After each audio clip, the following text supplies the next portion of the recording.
Henri Bergson, Essai sur les données immédiates de la conscience, Alcan 1908, sixième édition, la version que vous pouvez trouver sur Wikisource.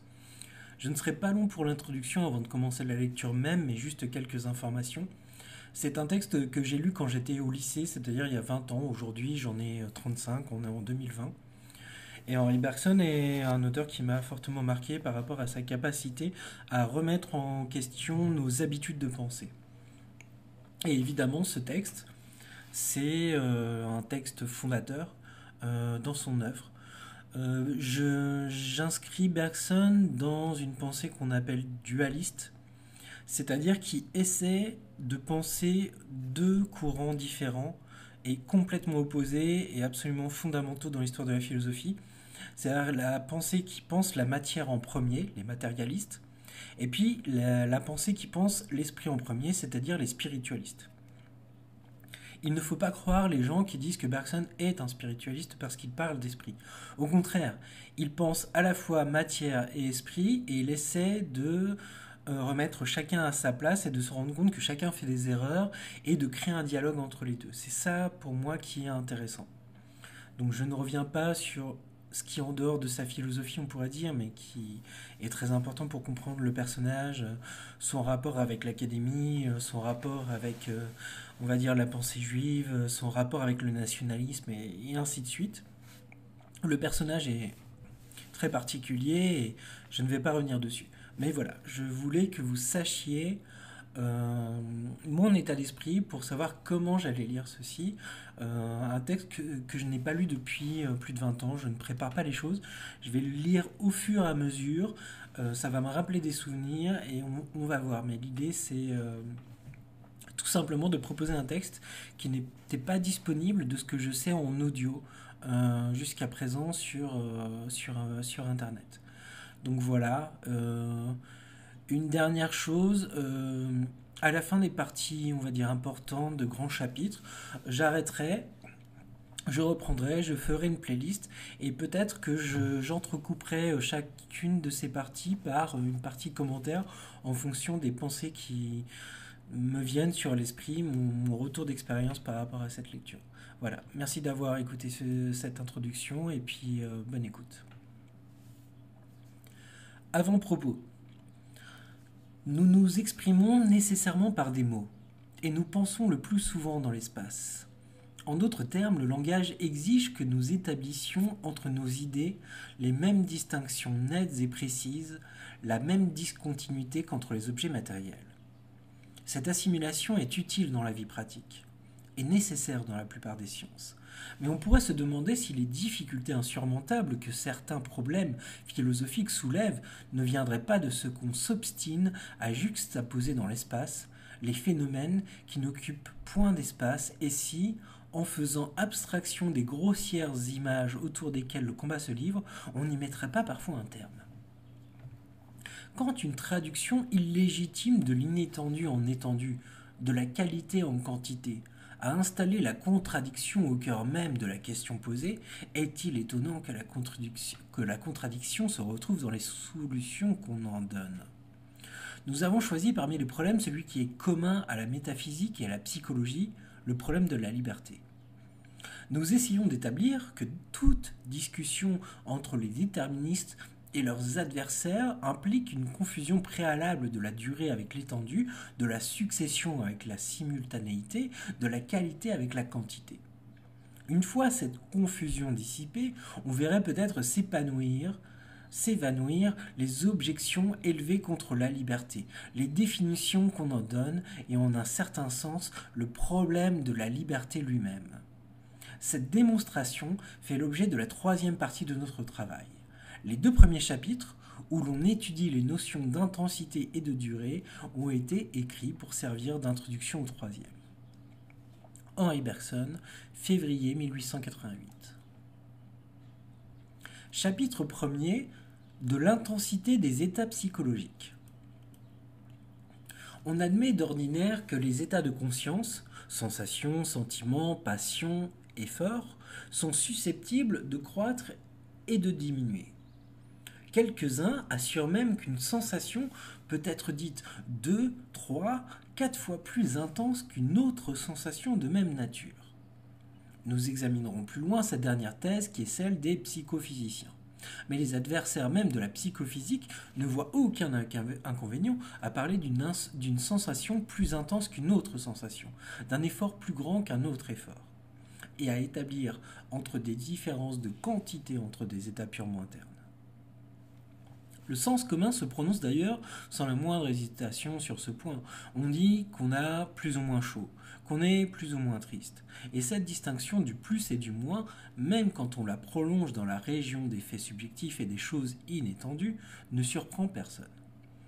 Il y a là cependant un point fort obscur et un problème beaucoup plus grave qu'on ne se l'imagine généralement. Quand on avance qu'un nombre est plus grand qu'un autre nombre, ou un corps qu'un autre corps, on sait fort bien, en effet, de quoi l'on parle, car dans les deux cas, il est question d'espaces inégaux. Ainsi que nous le montrerons en détail un peu plus loin, et l'on appelle plus grand espace celui qui contient l'autre. Mais comment une sensation plus intense contiendrait-elle une sensation de moindre intensité? Dira-t-on que la première implique la seconde? Qu'on atteint la sensation d'intensité supérieure à la condition seulement d'avoir passé d'abord par les intensités inférieures de la même sensation? Et qu'il y a bien encore ici, dans un certain sens, rapport de contenant à contenu? Cette conception de la grandeur intensive paraît être celle du sens commun, mais on ne saurait l'ériger en explication philosophique sans commettre un véritable cercle vicieux. Car il est incontestable qu'un nombre en surpasse un nombre quand il figure après lui dans la série naturelle des nombres. Mais si l'on a pu disposer les nombres en ordre croissant, c'est justement parce qu'il existe entre eux des rapports de contenant à contenu, et qu'on se sent capable d'expliquer avec précision en quel sens l'un est plus grand que l'autre. La question est alors de savoir comment nous réussissons à former une série de ce genre avec des intensités qui ne sont pas choses superposables, et à quel signe nous reconnaissons que les termes de cette série croissent par exemple, au lieu de diminuer, ce qui revient toujours à se demander pourquoi une intensité est assimilable à une grandeur. C'est esquiver la difficulté que de distinguer, comme on le fait d'habitude, deux espèces de quantités. La première, extensive et mesurable, la seconde, intensive, qui ne comporte pas la mesure, mais dont on peut dire néanmoins qu'elle est plus grande ou plus petite qu'une autre intensité.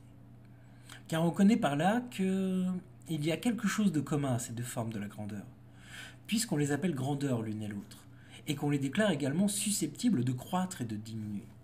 Mais que peut-il y avoir de commun au point de vue de la grandeur entre l'extensif et l'intensif, entre l'étendu et l'inétendu? Si dans le premier cas, on appelle plus grande quantité celle qui contient l'autre, pourquoi parler encore de quantité et de grandeur alors qu'il n'y a plus de contenant ni de contenu? Si une quantité peut croître et diminuer, si l'on y aperçoit pour dire le moins au sein du plus, n'est-elle pas par là même divisible, par là même étendue? Et n'y a-t-il point alors contradiction à parler de quantité inextensive? Pourtant, le sens commun est d'accord avec les philosophes pour ériger en grandeur une intensité pure, tout comme une étendue. Et non seulement nous employons le mot même, mais soit que nous pensons à une intensité plus grande, soit qu'il s'agisse d'une plus grande étendue, nous éprouvons une impression analogue dans les deux cas. Les termes plus grand, plus petit évoquent bien dans les deux cas la même idée. Que si maintenant nous nous demandons en quoi cette idée consiste, c'est l'image d'un contenant et d'un contenu que la conscience nous offre encore. Nous nous représentons une plus grande intensité d'effort, par exemple, comme une plus grande longueur de fil enroulé, comme un ressort, qui en se détendant occupera un plus grand espace. Dans l'idée d'intensité, et même dans le mot qui la traduit, on trouvera l'image d'une contraction présente et par conséquent d'une dilatation future. L'image d'une étendue virtuelle, et si l'on pouvait parler ainsi, d'un espace comprimé. Il faut donc croire que nous traduisons l'intensif en extensif, et que la comparaison de deux intensités se fait, ou tout au moins s'exprime, par l'intuition confuse d'un rapport entre deux étendues. Mais c'est la nature de cette opération qui paraît malaisée à déterminer. La solution qui se présente immédiatement à l'esprit, une fois engagé dans cette voie, consisterait à définir l'intensité d'une sensation, ou d'un état quelconque du moi par le nombre et la grandeur des causes objectives, et par conséquent mesurables, qui lui ont donné naissance. Il est incontestable qu'une sensation plus intense de lumière est celle qui a été obtenue ou qui s'obtiendrait au moins d'un plus grand nombre de sources lumineuses, supposées à la même distance et identiques entre elles. Mais dans l'immense majorité des cas, nous nous prononçons sur l'intensité de l'effet sans même connaître la nature de la cause, à plus forte raison sa grandeur. C'est même l'intensité de l'effet qui nous amène souvent à hasarder une hypothèse sur le nombre et la nature des causes, et à réformer et à réformer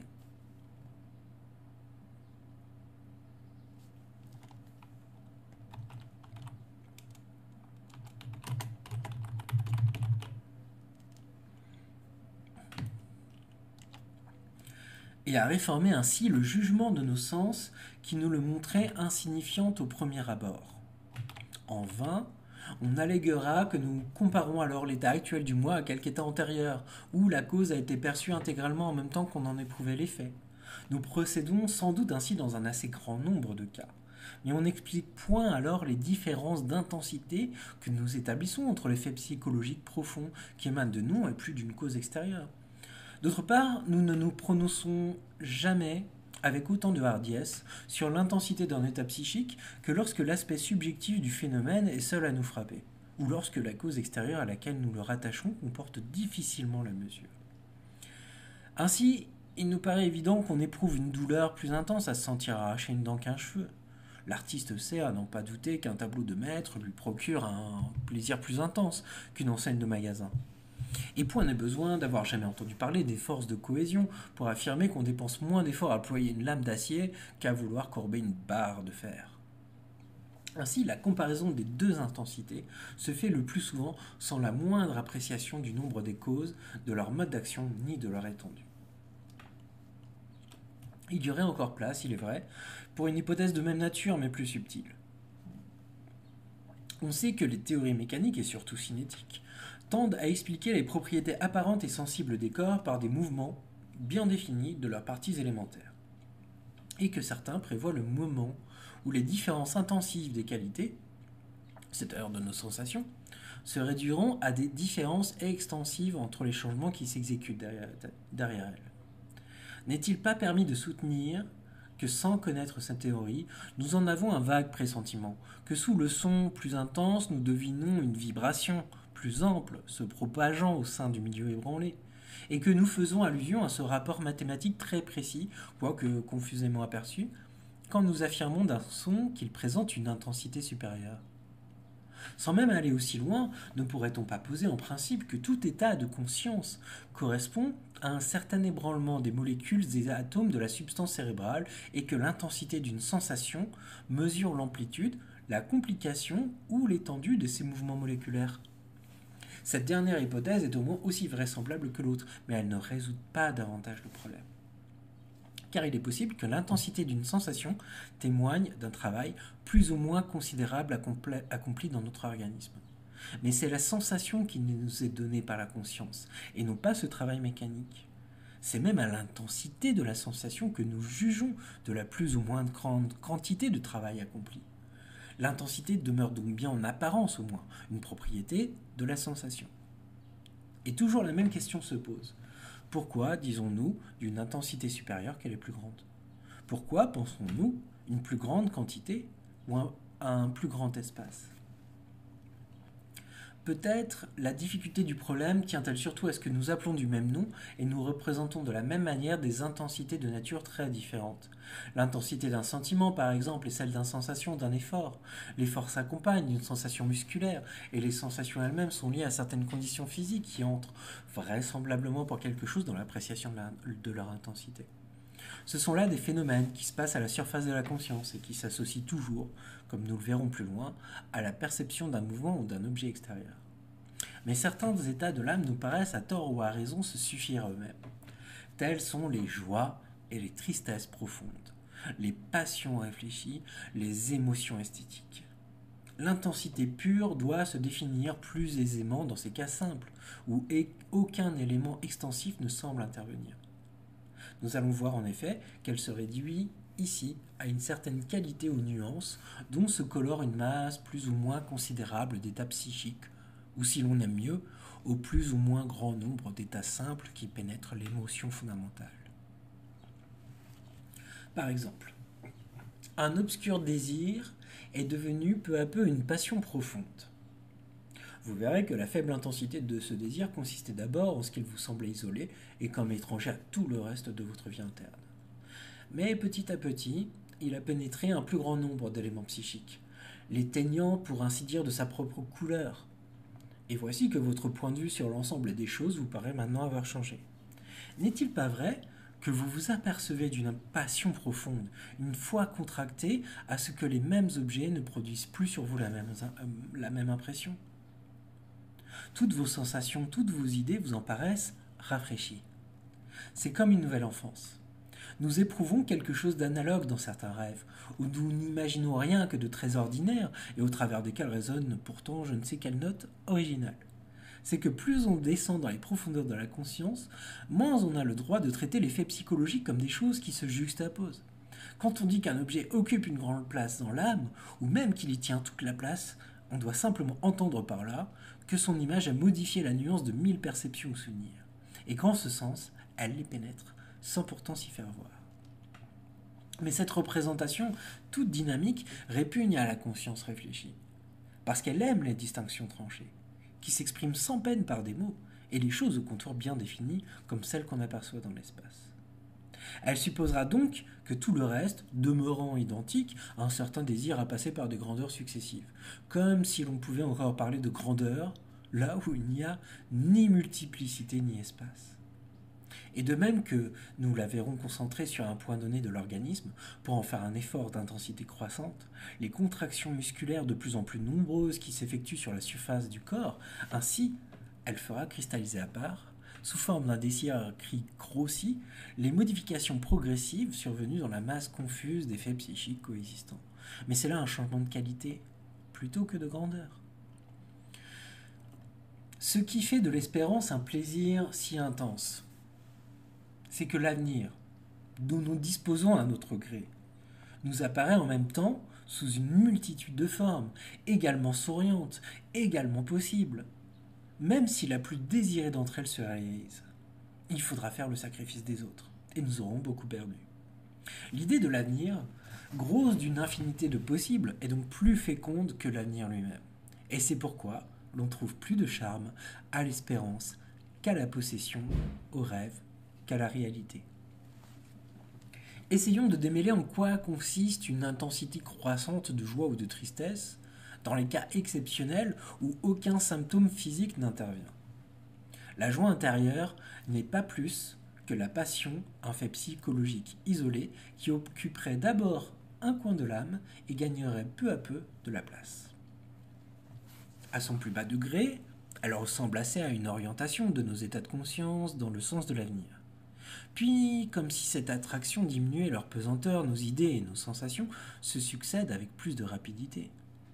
Nos mouvements ne nous coûtent plus le même effort. Enfin, dans la joie extrême, nos perceptions et nos souvenirs acquièrent une indéfinissable qualité, comparable à une chaleur ou à une lumière, et si nouvelle qu'à certains moments, en faisant retour sur nous-mêmes, nous éprouvons comme un étonnement d'être. Ainsi, il y a plusieurs formes caractéristiques de la joie purement intérieure. Autant d'étapes successives qui correspondent à des modifications qualitatives de la masse de nos états psychologiques. Mais le nombre des états que chacune de ces modifications atteint est plus ou moins considérable. Et quoique nous ne les comptions pas explicitement, nous savons bien si notre joie pénètre toutes nos impressions de la journée, par exemple, ou si quelques-unes y échappent. Nous établissons ainsi des points de division dans l'intervalle qui sépare deux formes successives de la joie. Et cet acheminement graduel de l'une à l'autre fait qu'elles nous apparaissent à leur tour comme les intensités d'un seul et même sentiment qui changerait de grandeur.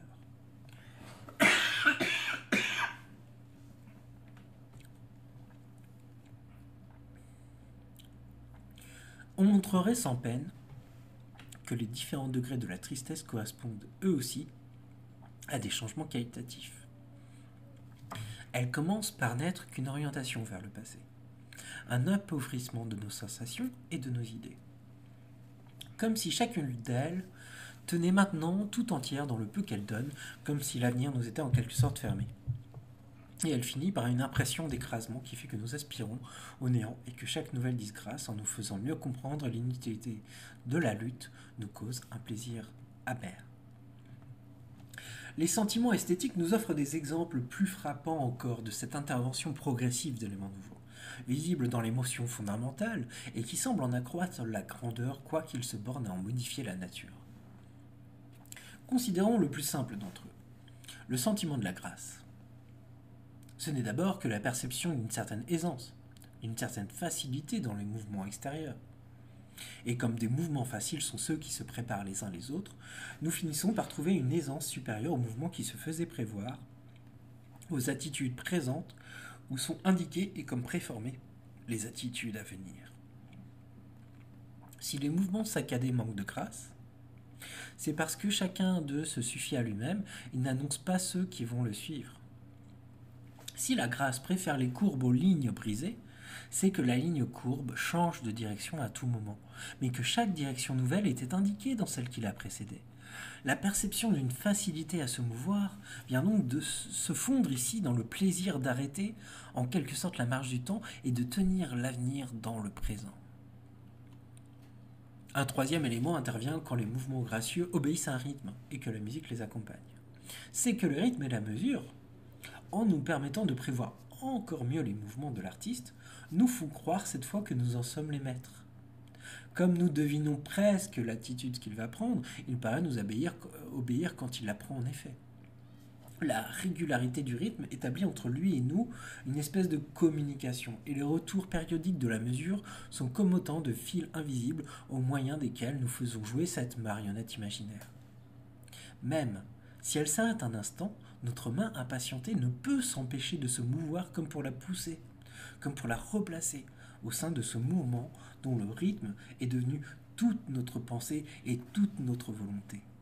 Il entrera donc dans le sentiment du gracieux une espèce de sympathie physique, et en analysant le charme de cette sympathie, vous verrez qu'elle vous plaît elle-même par son affinité avec la sympathie morale dont elle vous suggère subtilement l'idée. Ce dernier élément, où les autres viennent se fondre après l'avoir en quelque sorte annoncé, explique l'irrésistible attrait de la grâce. On ne comprendrait pas le plaisir qu'elle nous cause si elle se réduisait à une économie d'efforts comme le prétend Spencer. Mais la vérité est que nous croyons démêler dans tout ce qui est très gracieux, en outre de la légèreté qui est signe de mobilité, l'indication d'un mouvement possible vers nous, d'une sympathie virtuelle ou même naissante. C'est cette sympathie mobile, toujours sur le point de se donner, qui est l'essence même de la grâce supérieure. Ainsi, les intensités croissantes du sentiment esthétique se résolvent ici en autant de sentiments divers dont chacun, annoncé déjà par le précédent, y devient visible et l'éclipse ensuite définitivement. C'est ce progrès qualitatif que nous interprétons dans le sens d'un changement de grandeur parce que nous aimons les choses simples et que notre langage est mal fait pour rendre les subtilités de l'analyse psychologique. Pour comprendre comment le sentiment du beau comporte lui-même des degrés, il faudrait le soumettre à une minutieuse analyse. Peut-être la peine qu'on éprouve à le définir tient-elle surtout à ce que l'on considère les beautés de la nature comme antérieures à celles de l'art. Les procédés de l'art ne sont plus alors que des moyens par lesquels l'artiste exprime le beau et l'essence du beau demeure mystérieuse. Mais on pourrait se demander si la nature est belle autrement que par la rencontre heureuse de certains procédés de notre art, et si en un certain sens l'art ne précéderait pas la nature. Sans même aller aussi loin. Il semble plus conforme aux règles d'une saine méthode d'étudier d'abord le beau dans les œuvres où il a été produit par un effort conscient, et de descendre ensuite par transition insensible de l'art à la nature qui est artiste à sa manière. En se plaçant à ce point de vue, on s'apercevra, croyons-nous, que l'objet de l'art est d'endormir les puissances actives ou plutôt résistantes de notre personnalité et de nous amener ainsi à un état de docilité parfaite, où nous réalisons l'idée qu'on nous suggère, où nous sympathisons avec le sentiment exprimé. Dans les procédés de l'art, on retrouvera sous une forme atténuée, raffinée et en quelque sorte spiritualisée, les procédés par lesquels on obtient ordinairement l'état d'hypnose. Ainsi en musique, le rythme et la mesure suspendent la circulation normale de nos sensations et de nos idées en faisant osciller notre attention entre des points fixes et s'emparent de nous avec une telle force que l'imitation, même infiniment discrète, d'une voix qui gémit suffira à nous remplir d'une tristesse extrême. Si les sons musicaux agissent plus puissamment sur nous que ceux de la nature, c'est que la nature se borne à exprimer des sentiments au lieu que la musique nous les suggère. D'où vient le charme de la poésie? Le poète est celui chez qui les sentiments se développent en images, et les images elles-mêmes en paroles, dociles au rythme, pour les traduire. En voyant repasser devant nos yeux ces images, nous éprouverons à notre tour le sentiment qui en était pour ainsi dire l'équivalent émotionnel. Mais ces images ne se réaliseraient pas aussi fortement pour nous sans les mouvements réguliers du rythme par lequel notre âme, bercée et endormie, s'oublie comme en un rêve pour penser et pour voir avec le poète. Les arts plastiques obtiennent un effet du même genre par la fixité qu'ils imposent soudain à la vie, et qu'une contagion physique communique à l'attention du spectateur. Si les œuvres de la statuaire antique expriment des émotions légères qui les effleurent à peine comme un souffle, en revanche, la pâle immobilité de la pierre donne au sentiment exprimé, au mouvement commencé, je ne sais quoi de définitif et d'éternel, où notre pensée s'absorbe et où notre volonté se perd. On retrouverait en architecture, au sein même de cette immobilité saisissante, certains effets analogues à ceux du rythme. La symétrie des formes, la répétition indéfinie du même motif architectural font que notre faculté de percevoir oscille du même au même et se déshabitue de ces changements incessants qui, dans la vie journalière, nous ramènent sans cesse à la conscience de notre personnalité. L'indication, même légère, d'une idée suffira alors à remplir de cette idée notre âme entière. Ainsi, l'art vise à imprimer en nous des sentiments plutôt qu'à les exprimer. Il nous les suggère et se passe volontiers de l'imitation de la nature quand il trouve des moyens plus efficaces.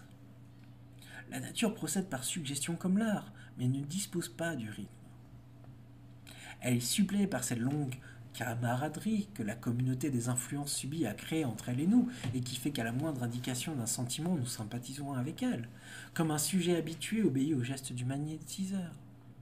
Et cette sympathie se produit en particulier quand la nature nous présente des êtres aux proportions normales, tels que nos attentions se divisent également entre toutes les parties de la figure sans se fixer sur aucune d'elles. Notre faculté de percevoir se trouvant alors bercée par cette espèce d'harmonie, rien n'arrête plus le libre essor de la sensibilité qui n'attend jamais que la chute de l'obstacle pour être ému sympathiquement.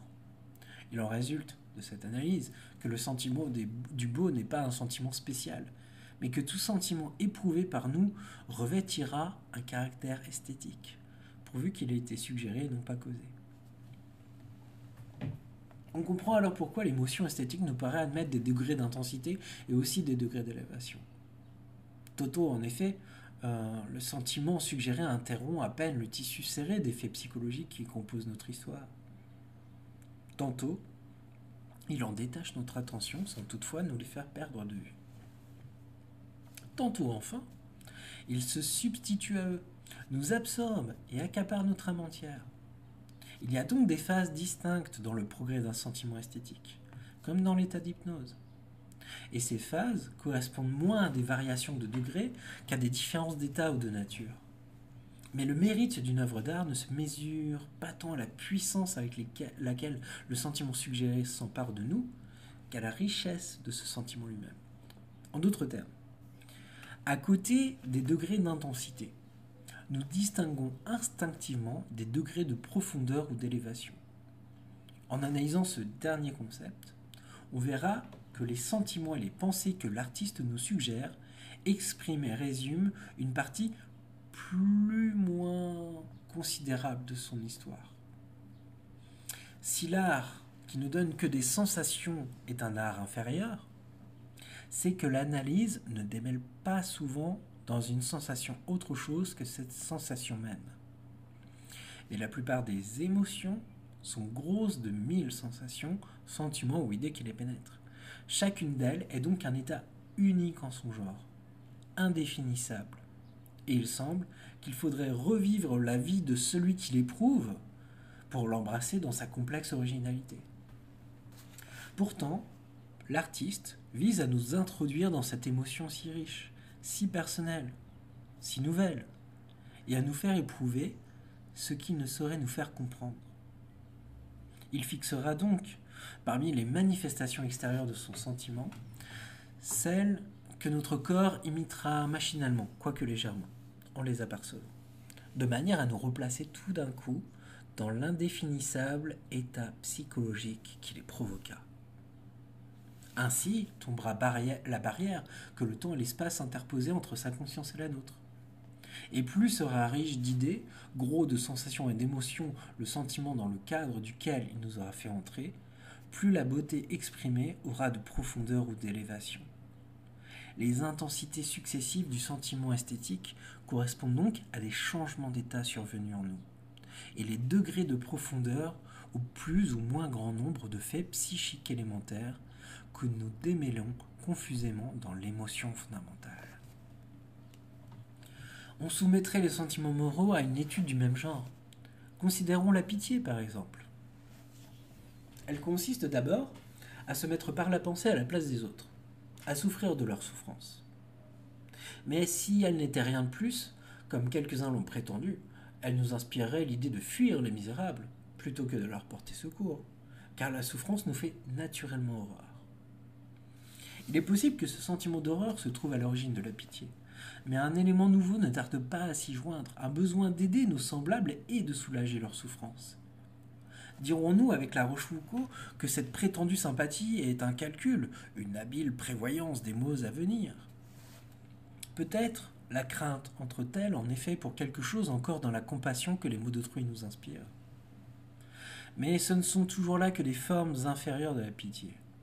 La pitié vraie consiste moins à craindre la souffrance qu'à la désirer.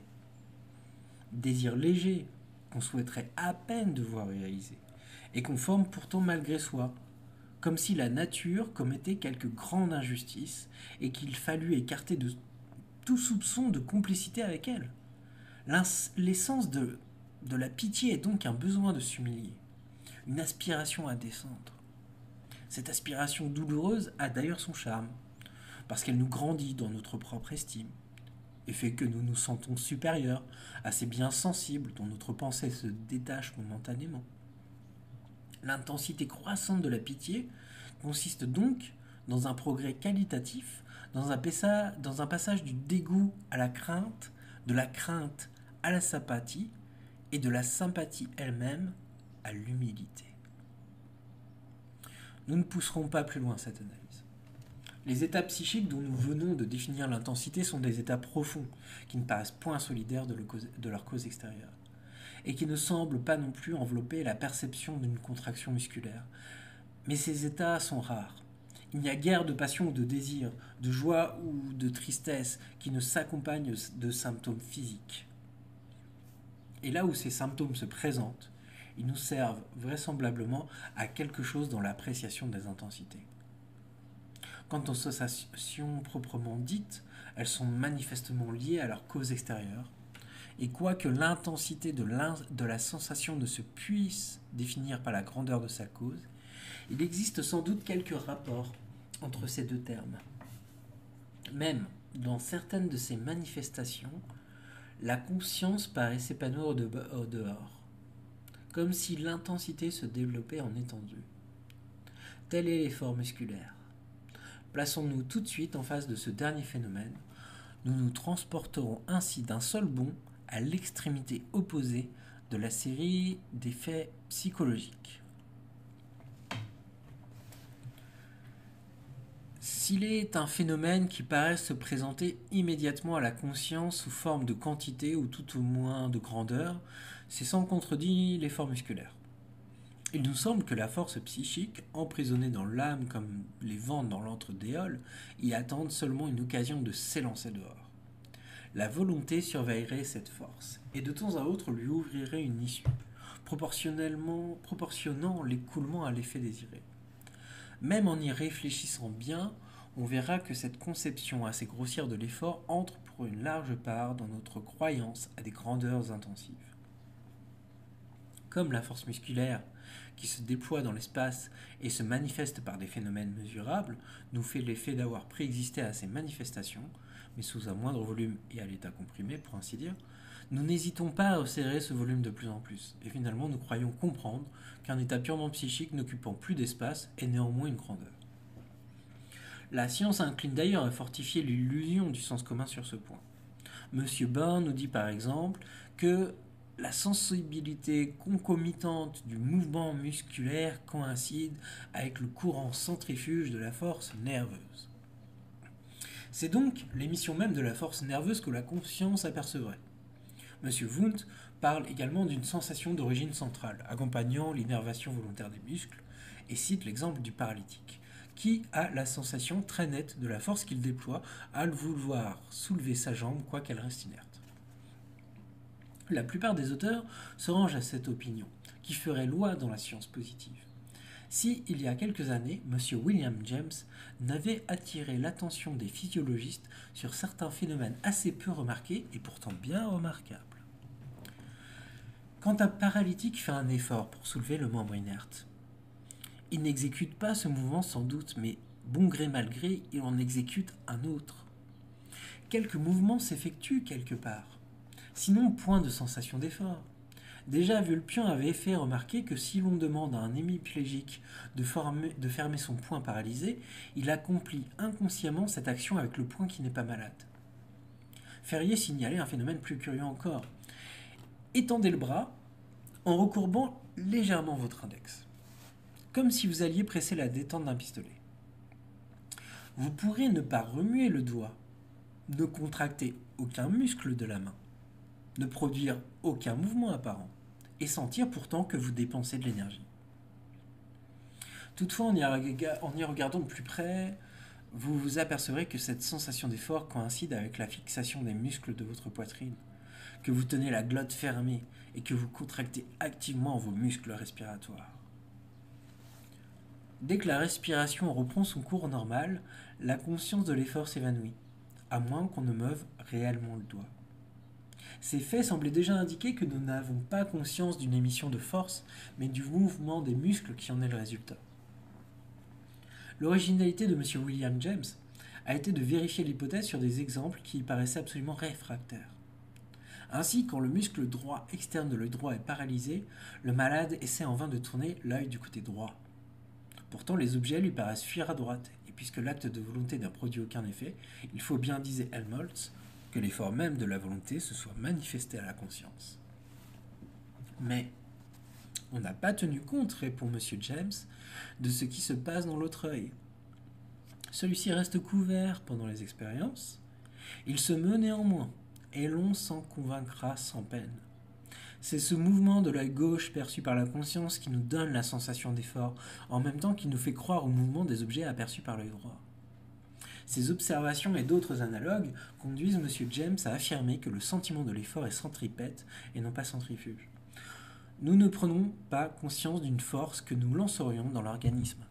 Notre sentiment de l'énergie musculaire déployée est une sensation afférente complexe qui vient des muscles contractés, des ligaments tendus, des articulations comprimées, de la poitrine fixée, de la glotte fermée, du sourcil foncé, des mâchoires serrées.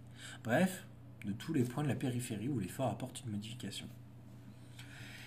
Il ne nous appartient pas de prendre position dans le débat. Aussi bien la question qui nous préoccupe n'est-elle pas de savoir si le sentiment de l'effort vient du centre ou de la périphérie, mais en quoi consiste au juste notre perception de son intensité. Or, il suffit de s'observer attentivement soi-même pour aboutir, sur ce dernier point, à une conclusion que M. James n'a pas formulée, mais qui nous paraît tout à fait conforme à l'esprit de sa doctrine.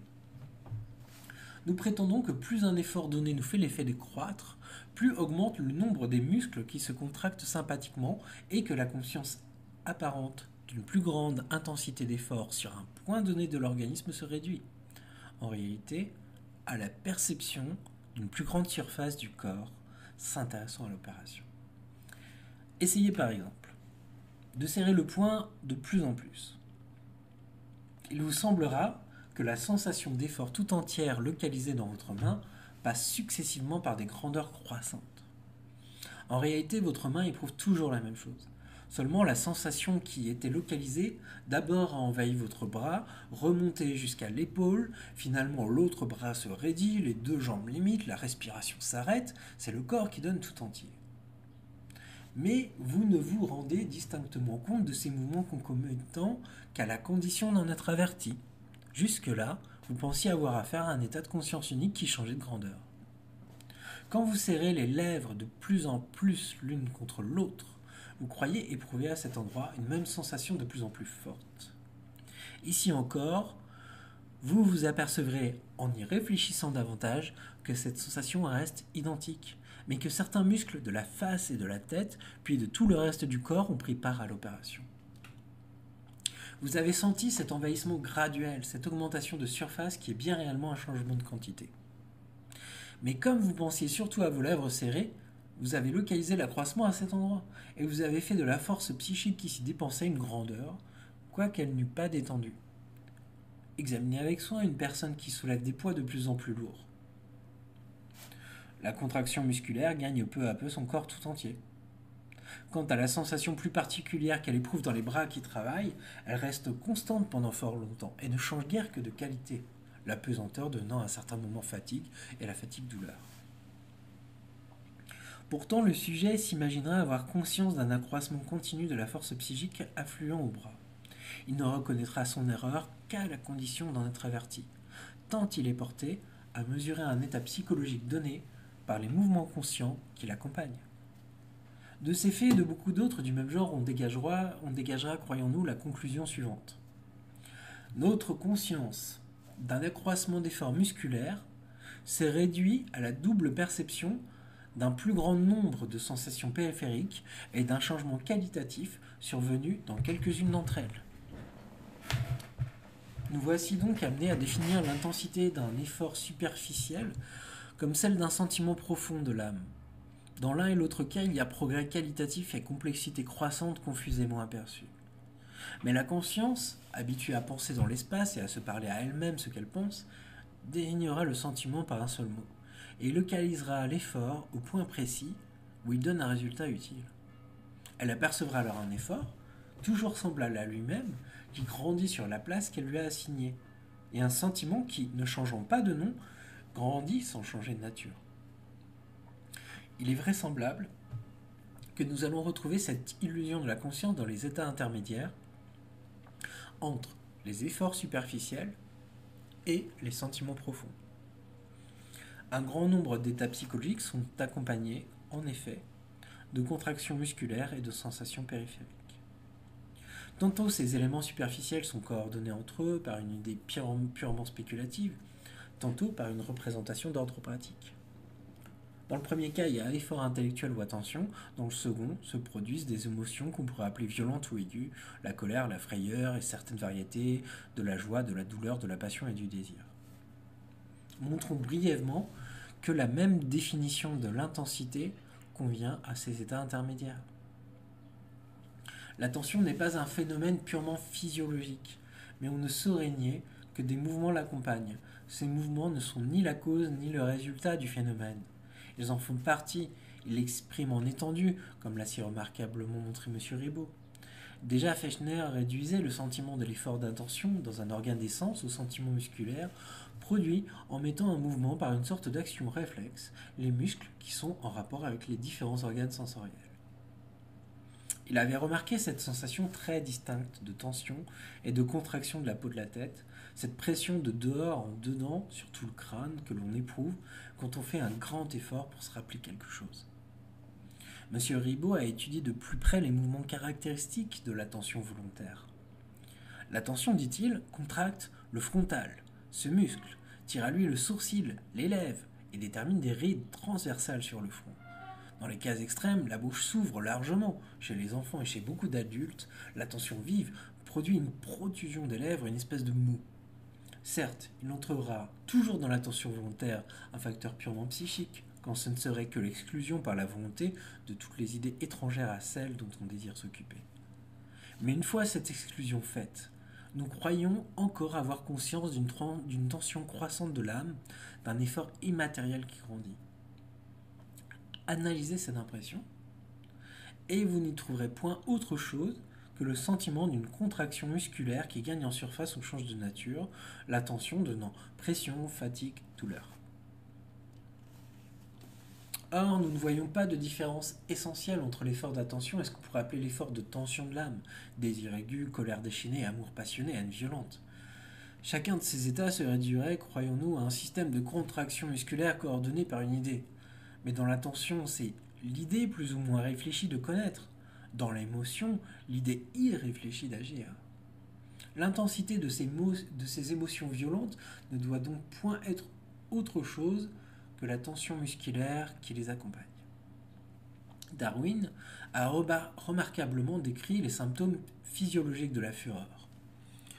Les battements du cœur s'accélèrent, la face rougit ou prend une pâleur cadavérique, la respiration est laborieuse, la poitrine se soulève, les narines frémissantes se dilatent, souvent le corps entier tremble. La voix s'altère, les dents se serrent ou se frottent les unes contre les autres, et le système musculaire est généralement excité à quelque acte violent, presque frénétique. Les gestes représentent plus ou moins parfaitement l'acte de frapper ou de lutter contre un ennemi. Nous n'irons point jusqu'à soutenir avec M. William James que l'émotion de la fureur se réduise à la somme de ses sensations organiques. Il entrera toujours dans la colère un élément psychique irréductible, quand ce ne serait que cette idée de frapper ou de lutter dont parle Darwin, idée qui imprime à tant de mouvements divers une direction commune. Mais si cette idée détermine la direction de l'état émotionnel et l'orientation des mouvements concomitants, l'intensité croissante de l'état lui-même n'est point autre chose, croyons-nous, que l'ébranlement de plus en plus profond de l'organisme, ébranlement que la conscience mesure sans peine par le nombre et l'étendue des surfaces intéressées. En vain, on alléguera qu'il y a des fureurs contenues et d'autres plus intenses. C'est que là où l'émotion se donne libre carrière, la conscience ne s'arrête pas au détail des mouvements concomitants. Elle s'y arrête au contraire, elle se concentre sur eux quand elle vise à les dissimuler. Éliminer enfin toute trace d'ébranlement organique, toute velléité de contraction musculaire. Il ne restera de la colère qu'une idée, ou si vous tenez encore à en faire une émotion, vous ne pourrez lui assigner d'intensité.